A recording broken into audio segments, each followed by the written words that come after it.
Really loud recording in progress. Hello, hello, hello. I'm not really prepared for this. I just thought I would do a quick screen share, show you what I have been doing today, with today being the 22nd of June.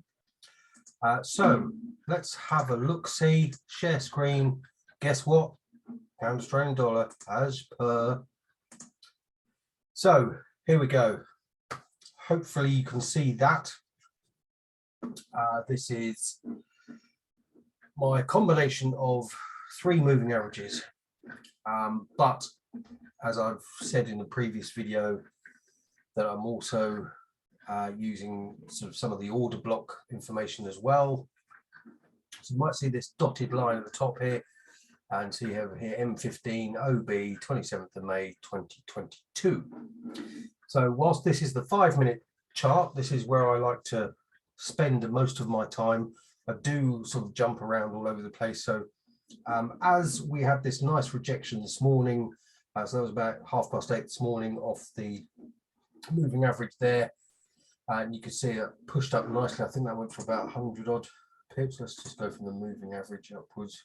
There we go. So well, right up to the top there was 130 odd pips from 8:30 this morning. So if you placed a buy this morning, you've done quite nicely with that.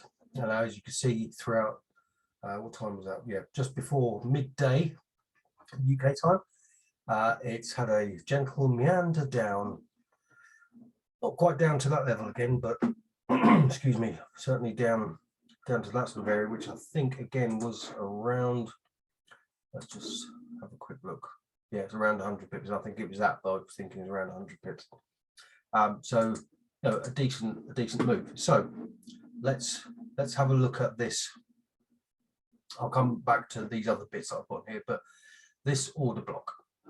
So, whilst I was looking at this move this morning, I thought, well, how far up is it going to go?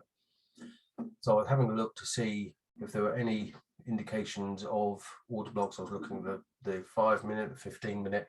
And obviously, if we scroll back on the 5-minute, sorry, the connection's a bit slow there. We're going to take a while to reach some of the levels that this was sort of pushing up towards.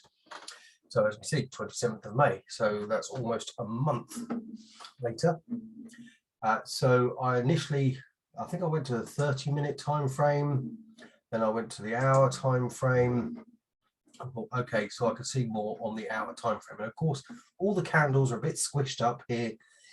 So all I did was stretch that out like that.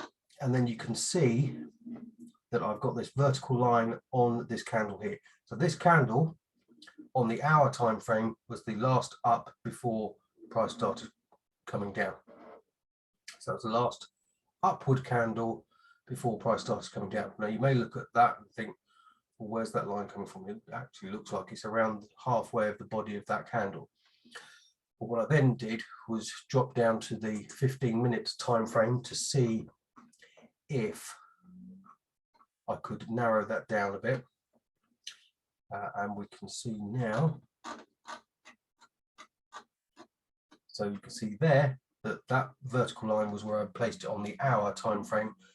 But that 15-minute candle there, I've gone from the bottom of the body of that candle,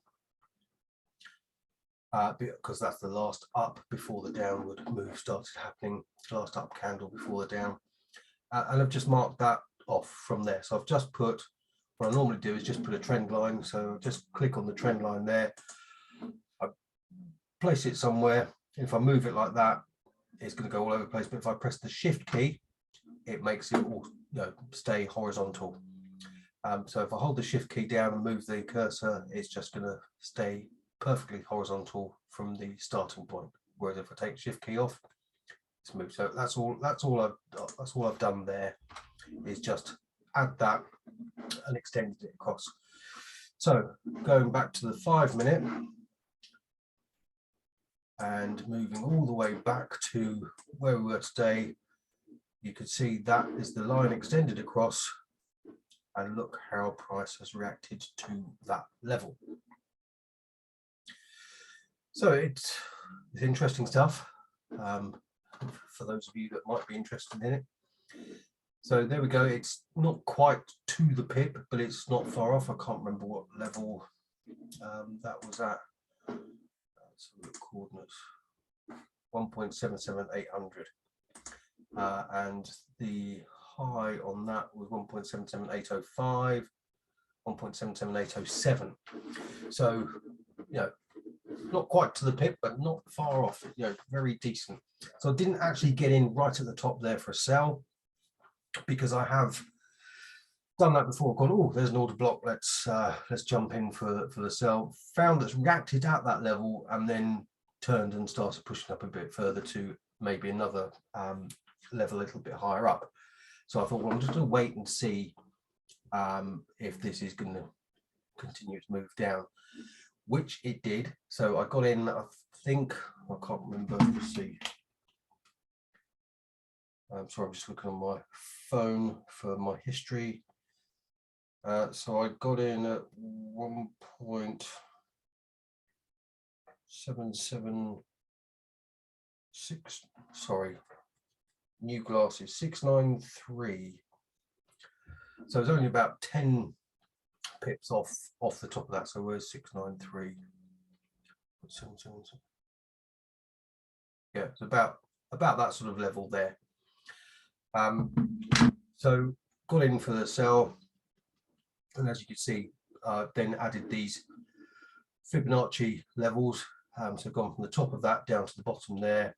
You see prices pushed up, tapped the bottom of that zone there, that sort of orange / golden zone there, and then continued its way down. So what I've got here is, this is my sort of take profit 1 level, take profit 2, and take profit 3.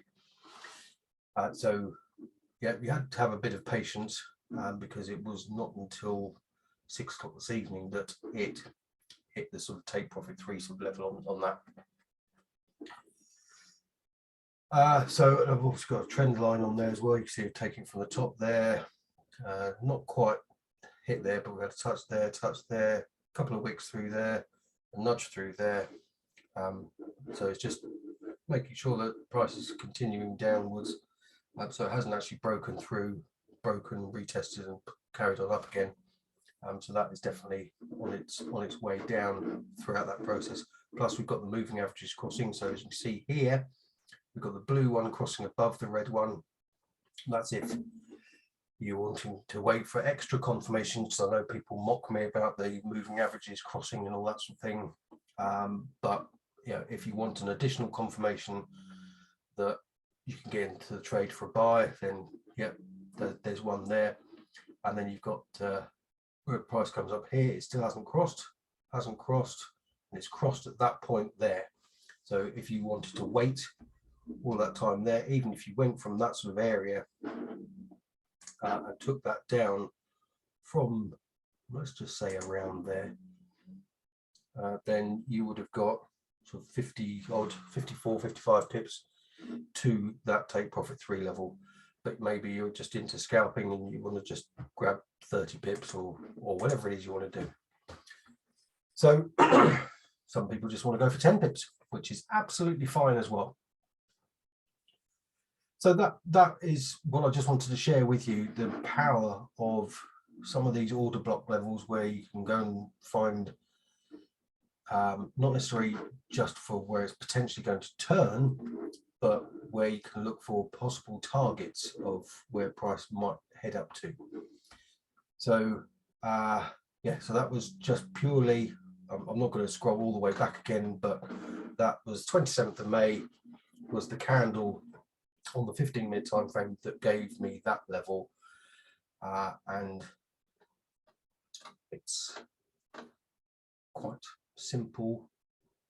I know it does take a bit of understanding, but quite effective as well, as you see, almost pinpoint accuracy on that. Anyway, I hope you're all doing well. I'll stop screen sharing.